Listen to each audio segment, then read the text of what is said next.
Hey everyone, thanks for joining us in our today's Twitch broadcast. Let's talk about data show and hope you are doing good. For people who are joining us for the first time, let me quickly introduce you about the show. So, in this show, we talk about databases, we talk about analytics, we talk about customer use cases, we talk about real world stories about how customers migrate their databases, analytic workloads to AWS. Today we have another interesting show lined up, which I'm really looking forward to, related to real-time F1 telemetry dashboard with Pino and Apache Flink on AWS. But let me start by introducing myself. I'm Prasad Matkar, a database specialist at AWS. I work closely with the customers in their journey to the cloud, and I'm joined today by with Ismail and Francisco. So, do you want to start with your introduction, Ismail? Sure. Thanks, Prasad. Hey, everyone. My name is Ismail. I'm a senior data analytics solutions architect at AWS.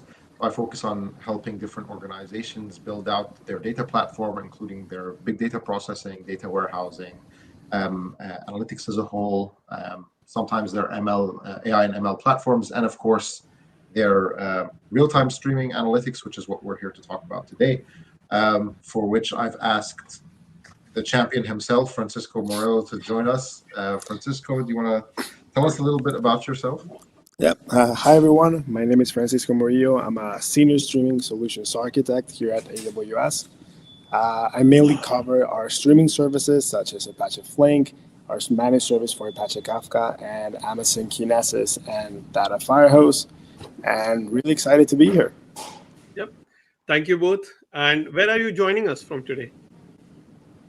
So I'm joining out of London, despite this background. Don't be fooled, guys. Nobody in London has something like this, except maybe football players. So yeah, I'm joining from London, Francisco. Yeah, I'm joining out of Madrid, Spain. Oh, nice. I hope the weather is good there as well. Oh, wow. Thanks. So we have Tony, our regular host. He's going to moderate the chat today. So hi, Tony.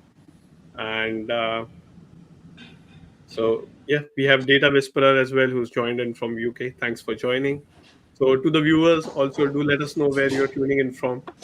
So let's get started. So both Ismail and Francisco, just wanted to understand, tell us a bit about the work that you've been doing on the real time analytics in specific.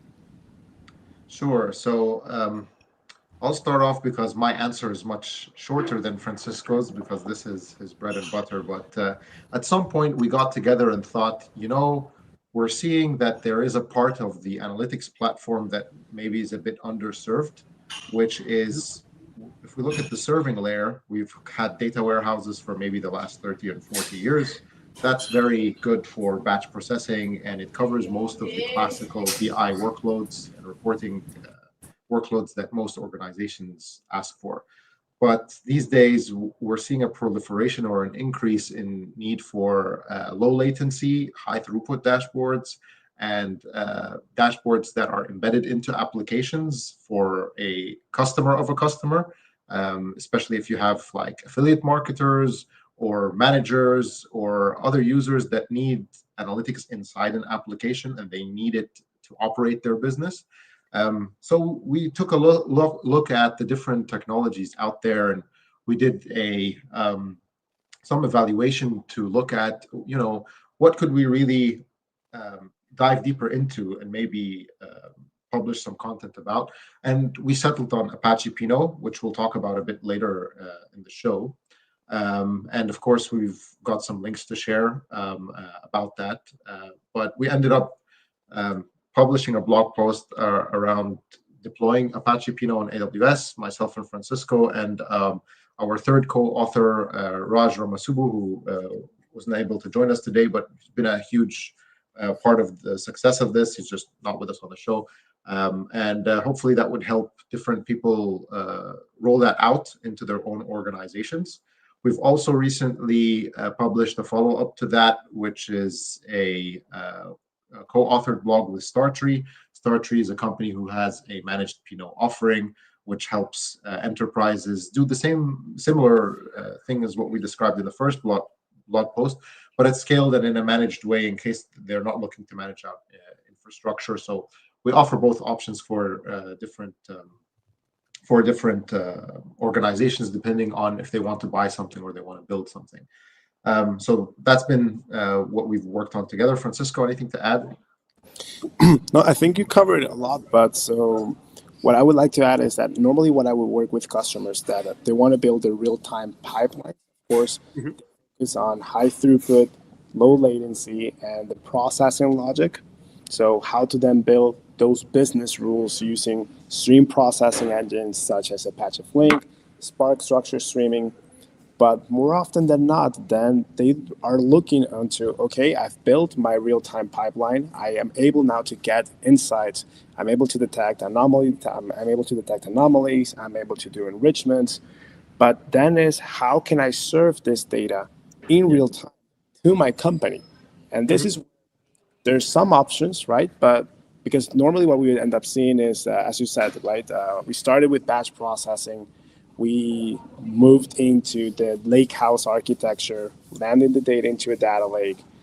But then we want to move into real time, but we still have the data lake. So what we've seen is a lot of customers end up doing the real time analytics, but they land the data in S3, which can Mhm. then serve as the layer for handling all the questions and the queries on top of that data that was processed in real time. But for some use cases in which how I can then serve this is with the lowest latency possible, this is where we ended up starting to work together to see those different options, and we settle on working with Pino. But again, a lot of other great options out there that I believe that we'll discuss briefly during the session. Yep. Those are really interesting use cases. We'll dive deep into each of them now. So you mentioned about stream processing. So let's dive a little more deep into stream processing. How is it different than batch processing? And what are the things that you've seen when you work closely with the customers? Yeah, so batch processing is, processing large volumes of data in bulk, Mhm. usually nightly or hourly or daily. The latency is quite high. The results come after hours or days, which is typically how most organizations start out and frankly covers most of their workloads. And typical use cases would be things like financial reporting, compliance, historical analytics, Mhm. sales figures, marketing figures, etc. But the output's only available once the full batch completes. So there is a Yep. finite start and end to the batch, as the name suggests, right? Stream processing is different in that the data is processed continuously in real time. So record by record, Yeah. or in what we call micro batches. Mhm. And the latency is from milliseconds to seconds. The output is real time or near real time. So it's generated as events occur. There's no end to the batch per se because it's continuous. So we have to use a concept called windowing, where we decide what is the period of time that we want to analyze a snapshot, basically, of time that we want to analyze the records that are coming in and use that to build our analytics. And these would be, real-time use cases like web or application log analytics, maybe campaign analytics, operational metrics, transaction and event sourcing. So things like financial systems or transactions that are happening on a POS machine or an ATM. Maybe a very popular use case is messaging between decoupled microservices. So message brokerage basically between different parts of an application. Streaming ETL is also an interesting use case. So it's basically doing transformations on the fly and having a dashboard that would be batch, but just much faster, I guess is the simple way to put it. And of Yeah. course, monitoring, metrics, log aggregation, security use cases. These are obviously much needed in terms of real-time analytics. And like Francisco mentioned, anomaly detection, fraud detection, all of those come out of those types of use cases. Francisco, anything to add? I would like to say also like one key difference is with batch, you know precisely the data that you have when you start your processing. You know the beginning, you know what's the last row. Mhm. how that data looks when you start your processing. But with streaming, you really do not have that much of a guarantee if you have received all the events that have to fall within one specific window. Yep. So at some point, it's really important to understand like you will never have that level of a guarantee, or it's a trade-off in which you have to decide how long am I willing to wait so that I can actually confirm that I have received all those events in my streaming pipeline, because there's so many issues that can happen during ingestion, through to network, to latency, even messages out of order, Yes. which can affect what's going to be the insight or the rule that you want to base on your stream processing. So Yeah. I think that key difference between moving from batch to streaming is huge. If time is a factor, that whenever you're doing your joins or whenever you actually have to decide when I close a window, when I want to output a result, Yeah. it's important to understand Yeah. that key, that key And I point. think that's where your windowing that you mentioned, the windowing function as to what duration of time that you're looking for those insights in real time. That's very important. And I think what you also Francisco, touched upon is a very important point related to with both batch and real time. The ways in which you can ingest the data itself differs, and there are more considerations about the real time when you're thinking about ingesting the data at that speed as well. yeah, I think that's a good point, Prasad. One of the key differences also is that sourcing data for real time usually Mhm. comes through a push mechanism, Yeah. because records or events are pushed to some kind of streaming storage, whereas with batch, it could be a connector that pulls on a certain schedule.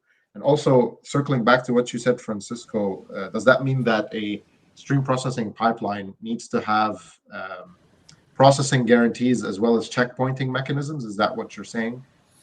So the way that this works is that there's a concept in streaming called watermarks, which is how an application, well, a streaming application, is able to tell what time it is. So with with time semantics, normally you would either do processing time, which pretty much is as soon as those messages arrive, you will input a timestamp on whenever the application has received that message, and you apply your logic based on when I'm actually processing that data. The Mhm. issue is that there's no real correlation between processing time to when that event actually happened. So let's say that I want to be able to tell how many clicks I got from 5 to 6, but specifically from 5 to 6 p.m. on this day. If I'm doing a backfill or if I'm uploading old data and I'm using processing time, my windowing won't match that 5 to 6 and that specific, let's say, constraint, because it will only be able to the actual time in which I'm processing that message. So here's where the concept of watermarks comes in, which is we add we add a delay on how we tell the application what time it is. So instead of relying on the system's clock Mhm. to understand at what time that message has been processed, we use a timestamp that comes with the event. So let's say that you do have that creation timestamp as part of the payload. And we leverage that so that we can tell the application what time it is. So if I start an application from now and I set up my watermark to use that specific timestamp, well, I could start processing messages, let's say from back to the 2000s, but my application believes that it's actually the 2000s. And it won't be until it receives a message, a newer message, up to 2025, that it's able then to move forward and close that window. So when Okay. I mentioned Mhm. when I mentioned that trade-off on how long am I willing to wait before I close that window, is that since I am calculating that watermark with the actual timestamp of the event, I can modify it. I can add some delay, so I Mhm. can add 1 minute delay, so that every time that I receive a new record, my application actually believes that uh, we're 1 minute behind.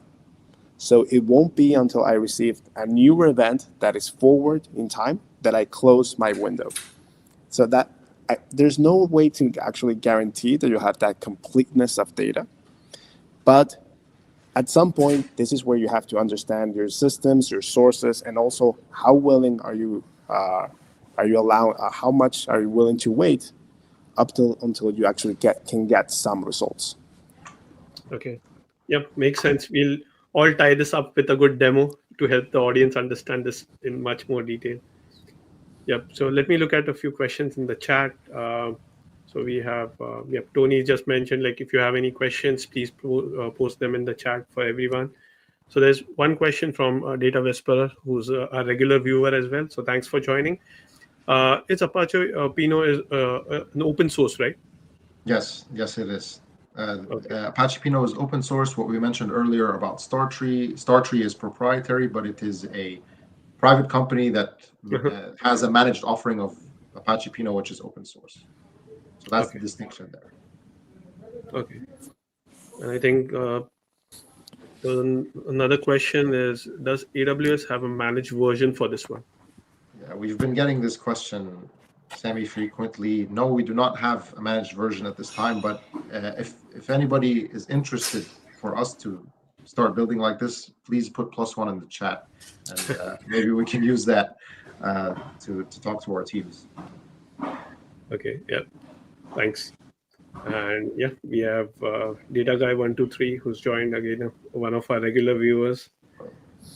And yeah, so now that we've talked about the real-time processing and the analytics around it, now where does Apache Pino fit into the streaming analytics architecture?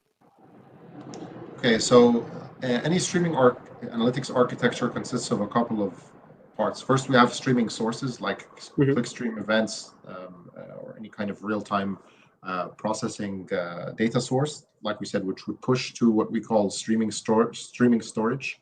So streaming storage is a bit different than batch storage in the sense that it allows event replays, for example, and stores the data in certain constructs. For example,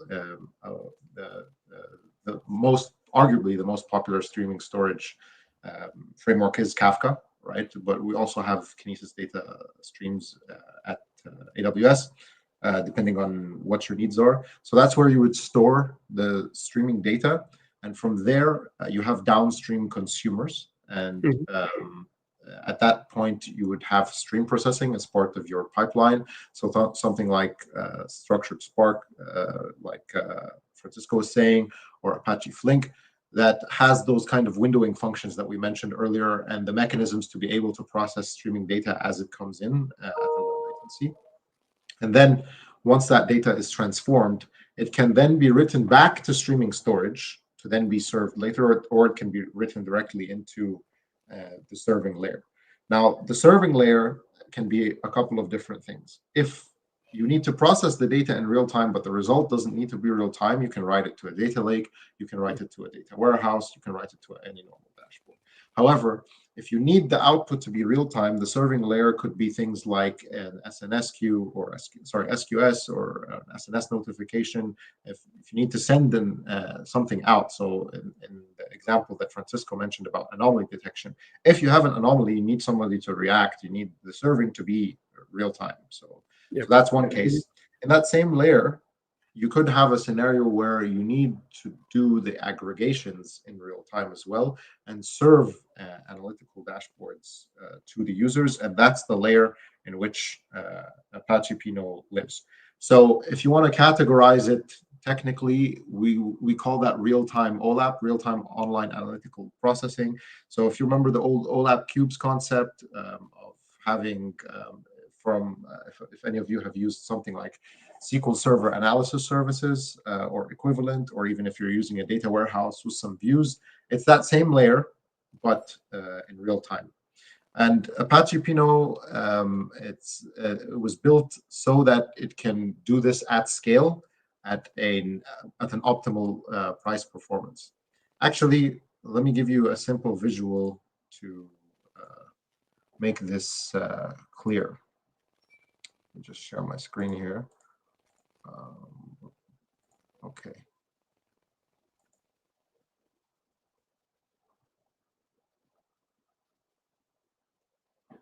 1 second. Mhm. All right. So if you look at Uber's blog, so Uber has a large Pinot implementation. So there This you go. Venn There you go. Now we can see it. Yep. awesome. Yeah. So this Venn diagram, I think, says it quite well. If you have a high throughput, low latency, and you need rich analytical queries, this is where Pinot fits. And you guys should really check out this blog. Hopefully, we'll drop the links later on. This is a very good example of where Pinot shines, which is an Uber Eats dashboard. This is Uber's blog. They take you through it, and it's basically the dashboards that they've released for their own restaurant managers, and you could see different examples of what the dashboards look like, their customer satisfaction rating, the items, the feedback, all of these different insights that different restaurant managers would need to use. So this is kind of the TLDR of where Pinot fits into this story. Francisco, anything to add there? No, I think that was perfect. Okay. I mean, we do have cloud data warehouses as well, specifically, which can what is it like with Pinot? Is it like the faster throughput response is what the streaming data is better able to fit into it? Like, what are the advantages of having a Pinot versus a cloud or like a data warehouse, which can process the same amount of data or capture the data, or with respect to ingestion as well? Francisco, you want to go ahead? Yeah, so of course, like for instance, as we mentioned, right? So there's a lot of different options that you can then use. For instance, Amazon Redshift has in streaming ingestion, so you can materialize view on top of a Kinesis stream or on top of a Kafka topic and have that data visualized in the Redshift cluster. With Apache Pino, though, what you do have is a decoupled architecture. You have more flexibility on how you want to scale based on the current architecture. Pretty much consists on a controller, a broker, and a server. And as soon as you want to, let's say, scale horizontally to serve millions of concurrent queries per second, you just need to start to add more brokers to the architecture. If you wanted that to scale the ingestion part, you would then scale the servers. And another feature that Pinot has, which is quite great, is that it offers us indexing on top of the data. So there's a lot of different indexing strategies you can follow that then allows you to have that low latency indexing as you're writing the data into the warehouse, which then when you're querying and you're interacting with your data, it's gonna serve faster response times. Okay. Yeah, totally agree. And so to summarize, I guess cloud data warehouses are very good at what they do, but in most cases, the latency they can get down to is maybe around the seconds, right? For most use cases. Here we're talking about millisecond level latency. So you have to assess whether you actually need millisecond level latency, because it may not be worth the extra technology investment if you already have a data warehouse that can serve your workloads. But if you need to get down to that level, you have that SLA, then that's when you should start considering Pinot. The other aspect is the price scalability, as Francisco was mentioning. Just adding those brokers out in that decoupled fashion is a scalable way for you to add extra users and extra dashboards without necessarily breaking the bank. But cloud data warehouses are sometimes priced by compute storage, which can be costly for certain high concurrency workloads. It's not necessarily a rule per se, but it's just from our observation, this is where Pinot can help. So we encourage you to do a comparison, of course, but usually that's where Pinot is looked at. Yep. Sure. Now let's have a look at the chat. Tony has posted the links about the blogs and the Pinot documentation as well. We have a couple of questions. First, from Data Guy 123, is it expensive to have real time? Also, is the data then moved to a colder storage for historic lookups? Okay, so go ahead, Francisco. No, so I was going to say that it truly depends on the level of amount of data that you're processing. So, for instance, when you're doing batch processing, you know the amount of data you're going to have, and normally you're processing gigabytes or terabytes of data because it's historical data. You may be doing a once a month batch job that has to process all the data that was ingested during that month. But then that job could last for 3 hours with a lot of resources, which you only have to pay for those 3 hours. If we then were to move this to a streaming architecture, then I think we lose. Maybe, yeah, your audio isn't clear. Sorry. so that's me. Yeah. So maybe when you move to stream processing, you Uh-huh. actually don't need to have that many resources because you're processing as the messages are arriving, Okay. but Hmm. that process will be running 24/7. So you may have a lower amount of resources needed, CPU, memory, but for doing real-time streaming analytics, then you will need to have that stream layer, stream processing layer, and stream storage layer available 24/7 because again, you don't know when the messages are going to be arriving. So normally what I would ask customers is when they say that they want real time, I ask define real time because Yep. real time is really different. If you ask your company or you ask anyone, always you're going to say as close to milliseconds, as close as soon as possible. But then will be I would ask, okay, but then how frequently are you going to check this data? Once a day. So then Hmm. it's not really that that real time. Yeah. And data, I would say that that's a typical pattern in which you have two layers in which you process in real time. Hmm. Then from the streaming storage, you move it to cold storage, to a data lake. You can leverage Firehose, or you can leverage, for instance, Apache Flink can also write to S3 or to Iceberg, and then you serve all the historical or more of the data analyst queries. Okay. Yep. Let's look at one more question. This is an interesting question by Data Whisperer. So, would it make sense to use Apache Pino if I don't have streaming ingestion, but I need millisecond latencies on my dashboards?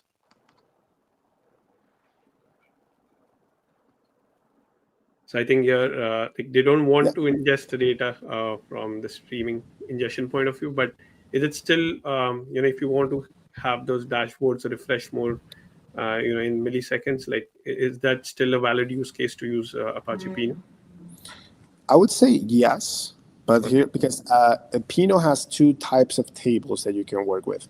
You Hmm. have the time table that it serves from memory, and then it's pulling the data from Kinesis or MSK. Hmm. Also have offline tables, so you can actually upload your data through a batch job and write it into Pinot.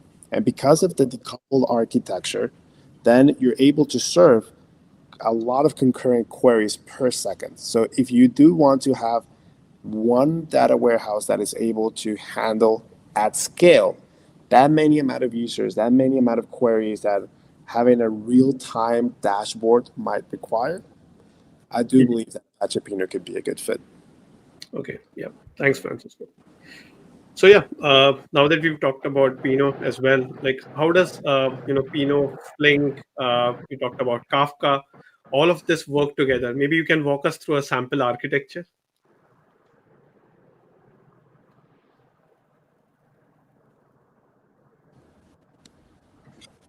Yeah, so what we can then do, if you feel, we can start to look at the architecture for the demo.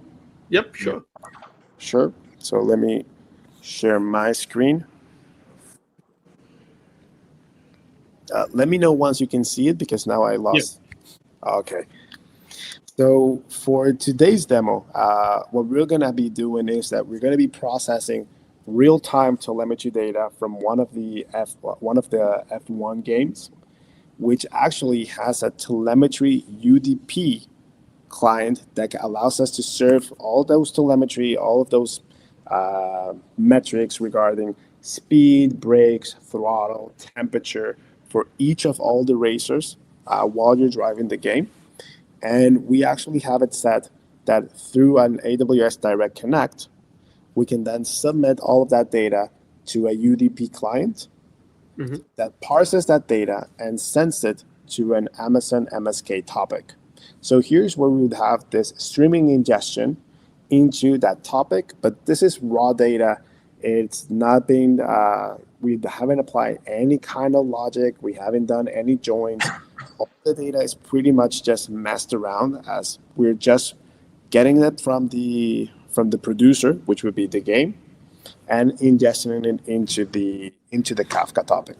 So here is where Apache Flink comes in as a stream processing engine. Mhm. We have an application running on top of our managed service for Apache Flink, which is in charge of doing the enrichment and the joins of all of these events. And we have applied different business rules based on what we want to see in the dashboard. So for our use case, we want to know in real time the position of the driver. We want to know its speed. We want to know how much he's braking, how much he's throttling, the current temperature of the tires and the brakes. Mhm.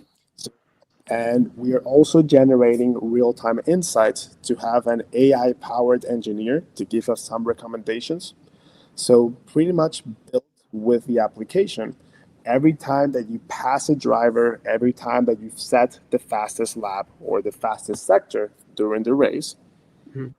then to trigger an event, and we write all of those insights back to other Kafka topics.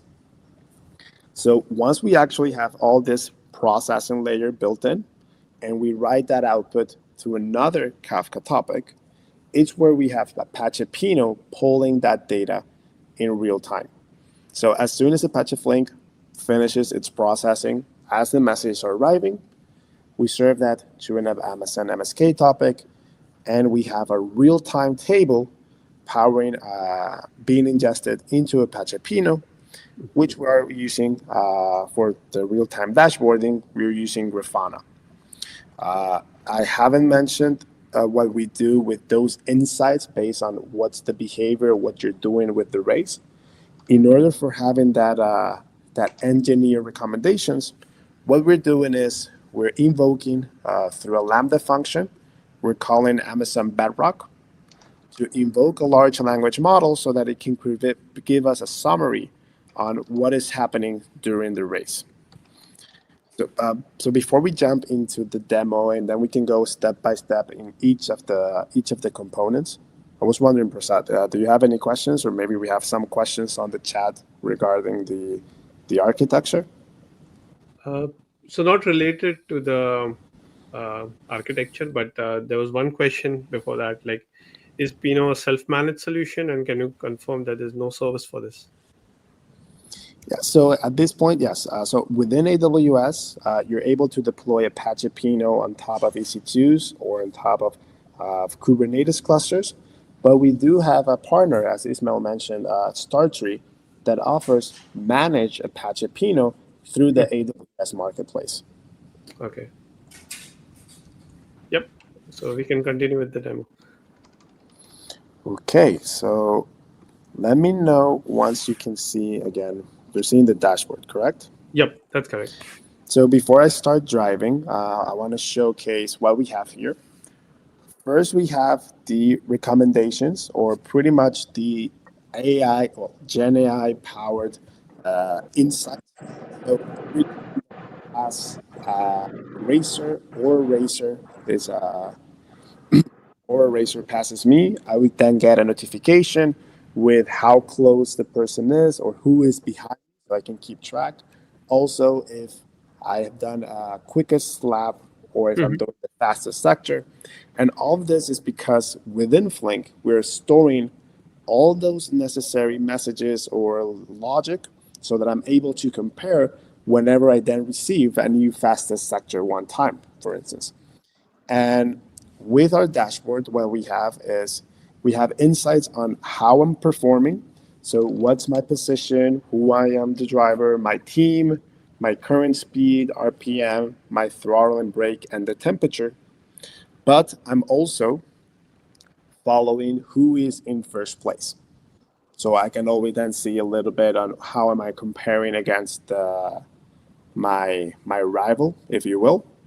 And then again, I can also take a look into my current speed and engine versus the leader at this point. And whenever we actually pass that the driver, so I would become the leader of the race, we actually then start to see who is in second place.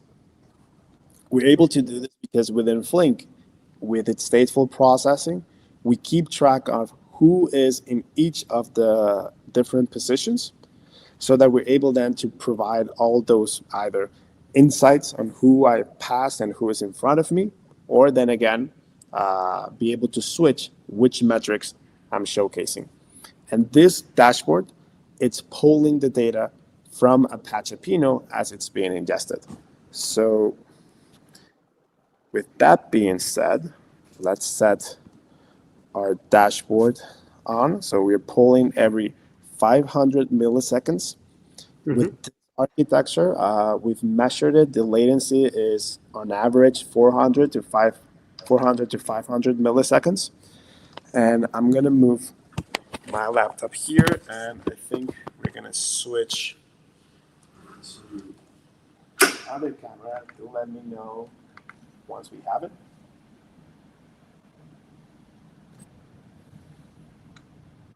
Yep. Yep. You have it now. Yep. Yeah. So let's start the race. We can already see how my me accelerating the dashboard. It's being updated in real time. I'm in third position for every time that somebody passes me, I get my Gen AI insights. Mm-hmm.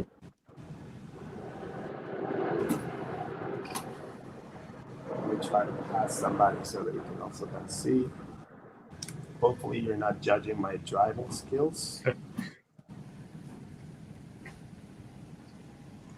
try that. There you go. As you can see.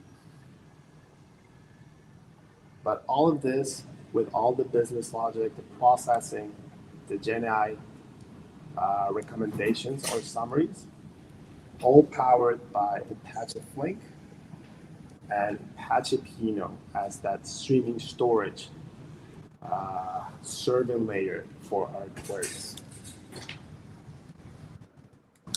Also, if you want to try this out, I would encourage you to send me a pin and then come to Spain. We have this simulator in our Madrid office. So as you can see here first, I've set the fastest time for sector 2, and it gives us some, it's pretty much encouraging us to continue moving forward, but let's just finish the first lap, and we can then go back to the components. You see, just as soon as I finish the first lap, we then get with the Gen AI insights that I've just set the fastest lap of the race. So Yeah, that's really great. You know, we can now Good lap time. Yeah, well, if you want, I can try to beat it. But I think maybe you're more interested in all the different layers that we have. So let's go first to the Apache Flink application. So all the events that the F1 game sends, we're sending them to a UDP server, which we then send to an Amazon MSK topic. The way that the messages are sent are an array of JSONs, and they're all packed, so they're all bundled all together for each of the drivers. So within our Apache Flink application, we actually have to do a lot of processing logic. Sorry, Francisco. Can we talk a little bit about Flink, because maybe not everybody knows about it. Guys, can you put +1 in the chat if you know Flink already? -1 if you don't know Flink or haven't heard of it. yeah, you could give an overview. Yeah.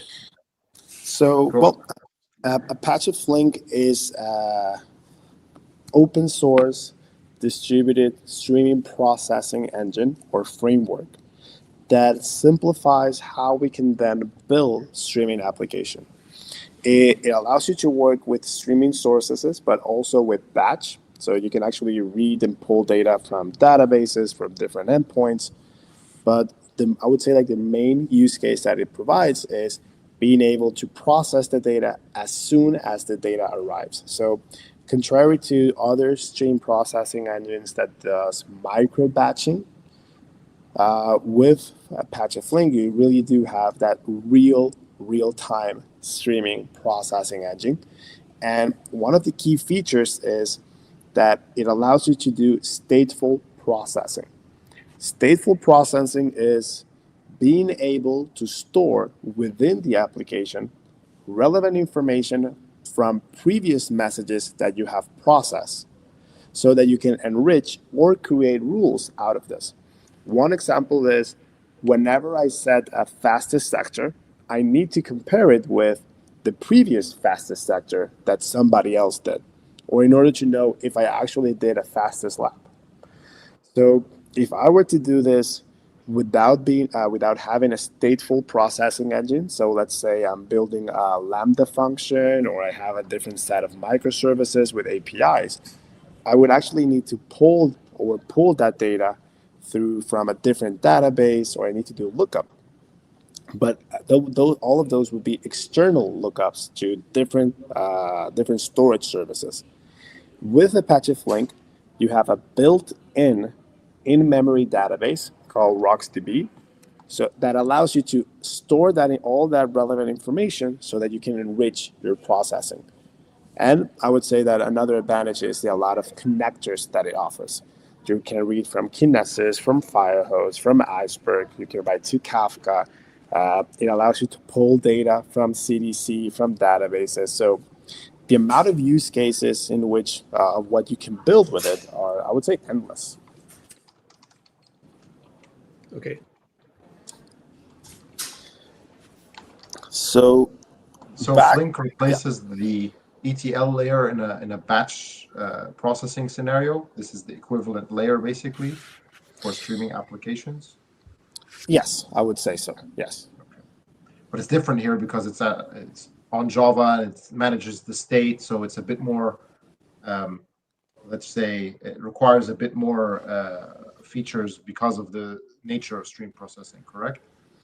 So it depends on the type of processing that you want to do. So normally you would think of if you're just doing some filtering or just doing some transformations, so you're just processing the message as it is, then you may or may not need something like Apache Flink, right? So if you're just able to, as soon as the message arrives, I process, I check, if this is from an F1 game or if it's not. If it's not, I just drop it and I continue with my pipeline. That can be built with fairly easy. But if you need to do windowing, if you need to do aggregations, if you need to do this kind of stuff, even doing joins requires being able to keep state. Because with what we mentioned at the beginning, that you're not really able to know when data is going to arrive. If you need to do a join, you need to keep one side of that join in state while you wait for the other. So this is where when we think of real time moving from batch to streaming, how easy can it get? This is where all this, I would say, these little nuances come in as you have to design your pipeline. Yep. Awesome. So yeah, let's look at your architecture and So, well, we won't go into the details of the Java code. I think that there's too many. But here, what I wanted to show is that pretty much what we're doing is as I'm driving, I'm messages from all the cars. But of course, we want to optimize this and reduce latency. So here, I need to flat map, or I need to flatten the array to understand which is the actual telemetry data that I care. I need to store the position of who is in first place, second place, third place. So I can build that inside event, and also push the telemetry of who is in the first place and wherever I am. And all of Okay. that logic is what we can then see here in all of these boxes. There's a lot of joins, there's a lot of enrichments, but at the end of the day, all of this data then gets sent back to an Apache Kafka topic, which acts as my real-time layer for my Apache Pino cluster. And here we have the Apache Pino UI, which actually from the UI, you're able then to configure the real-time tables, the schema, and pretty much start your real-time ingestion. But Apache Pino also offers you a possibility as a way to interact with the cluster through its API. And the way that we're actually fetching the data from Grafana, from Pino, it's using the API so that we can execute the SQL queries. So from here, what we have 3 tables, but one is not currently online, which is the damage, because we had to take the damage off of the simulator because pretty much everyone. But here, what we have is the real-time filtered telemetry, because we're just keeping telemetry for the driver, for the personal driver, and whoever is in first place. And here's where you have your configuration for Pino, for your table. You have to provide a schema, and you have to provide which are the dimensions you can allow for it to do some pre-aggregations before the data is ready to be served. And you have to pass a timestamp or a time field so that it's able to group the data as it arrives based on that timestamp. One of the reasons that Apache Pino is amazing and is really fast on providing us the answers to our queries is that it's able to distribute the data into different segments. And those segments are going to be constrained out of when the data has arrived when the data was created into the Apache Pino cluster. As we can see here, a lot of segments that are pulling the data from the Kafka topic. And from here, we have the configuration of our MSK cluster. And we can then run queries from here. But potentially what you would do is you would run these queries using an API, or there's some clients that also already allow you to use Apache Pino as a source. So here I can... Just one quick thing I want to call out. For everybody watching the screen now, this is the Pino console that comes with any kind of Pino deployment, no matter how you've deployed it. And everything you're seeing on the left and the query console, etc., is something that you can use once you've deployed it so that you can query the data that's coming in. You'll notice that it says Zookeeper browser on the left. That's because it uses Zookeeper, and if you are, it's basically to manage and administer the state of the cluster and the metadata. So if you're familiar with Kafka or you know how to use Kafka, the Pino architecture has some overlapping components, which should make it easier for you to adopt and manage. So if you're already using Kafka, you're a fan of Kafka, Pino's learning curve is reduced. So keep that in mind. It's one of the reasons why it's popular, actually. Anyway, Francisco, please continue. Yeah, no. So for this demo, actually, and I would say that this is super huge in terms of the amount of data that we pull in. We're just a simple cluster with one machine where all the components are within one EC2. And even then, we can then see for running simple query, but in order to be able to order based on the timestamp, so all the events that just happened now, let me just add here the timestamp. We can then see that the query that had to scan over 1 million documents in order to process this, to give me this query, then it only took 67 milliseconds. And of course, like you can then do typical aggregations. just do that. Does it scale automatically as well, Francisco? Like if you have more data coming in a short period of time, say from sensors, for example, like does it have the ability to scale as well? So in that case, this is something that you would need to set up. So Okay. like, in order that you would need to monitor when Okay. you want to add more servers and do actually a rebalancing so that this, let's say like this table now it's across the new servers. So this is also something quite similar with how you scale an Apache Kafka cluster. Okay. But with the manage offer from Startree, this is completely provided by them. Okay. So let's just do group by name, and yeah, just do a more analytical query. I'm gonna drop this, and let's apply that. I can only care about my speed. And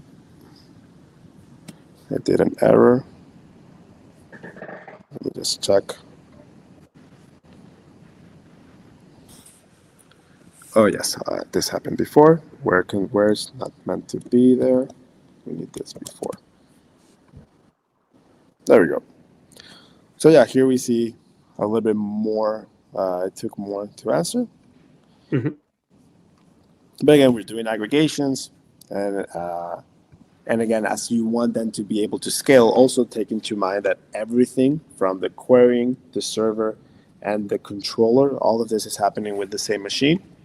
But with a production deployment, you would have all of this either in different containers, different machines, so that you can scale each of them independently. Okay. Yep. Thanks, Francisco. It was a great demo. Like, let's take a couple of questions as well. Yeah. Is there a sample data for? I think all of this was generated real time where you did this.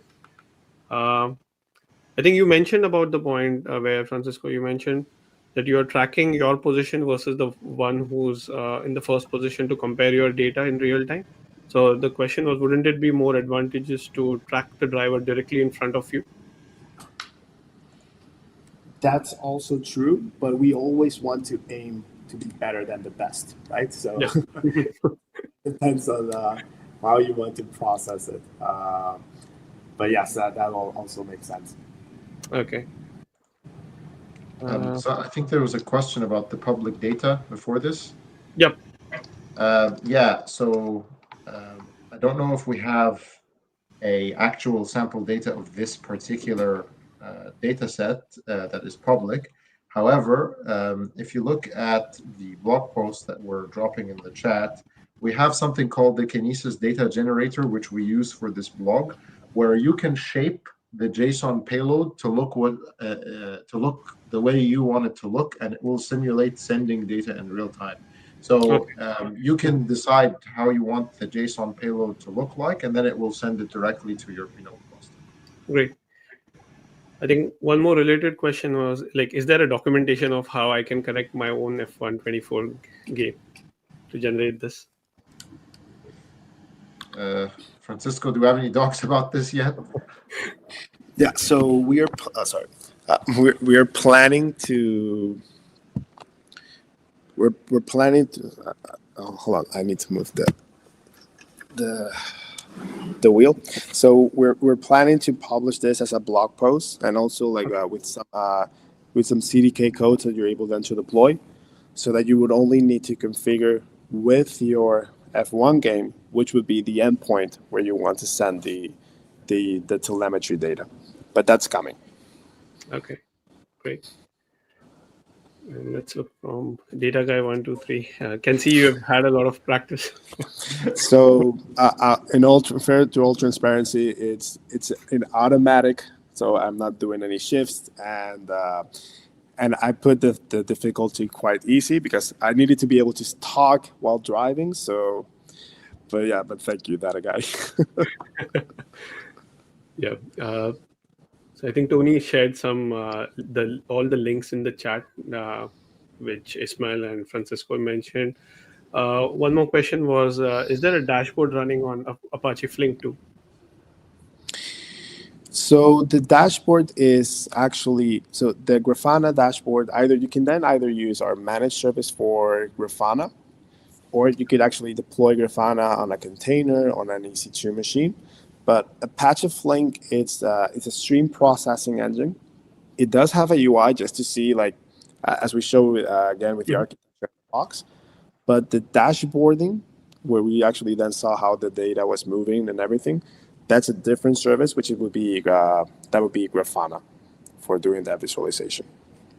To Okay. re-clarify, Flink does the pre-processing earlier in the pipeline, guys. So what we saw here was Grafana connecting to Pinot because Pinot is the serving layer. So you would either connect to Pinot or obviously, normally you would connect to a data warehouse, but Flink happens before that. It's the same part of the architecture where you would have your ETL jobs. So normally you don't connect the dashboarding tool directly to Flink. Okay. Yep. Thanks, Francisco and Ismail. It was great to have you on the show and a really great demo. Everyone enjoyed the demo, including me as well. And lots to learn here. Uh, Again, to our viewers, thank you so much for joining our broadcast today and for the wonderful chat. And do tune in next time at the same time. So our next episode is going to be the week after. So it's on. It's not the immediate next week. It's going to be the week after. So it's going to be on. Just let me. It's going to be on the 2nd of June. So do tune in at that time to um, watching some great updates about some data use cases as well. And we have our community page where we will have all the notes of the today's show published as well, where we'll be uh, putting in all the links that were shared in the chat, as well as giving you some insights about all the data. So again, thank you all for joining today's show, and it was great. So do tune in for our show next time, and thank you all. Cheers.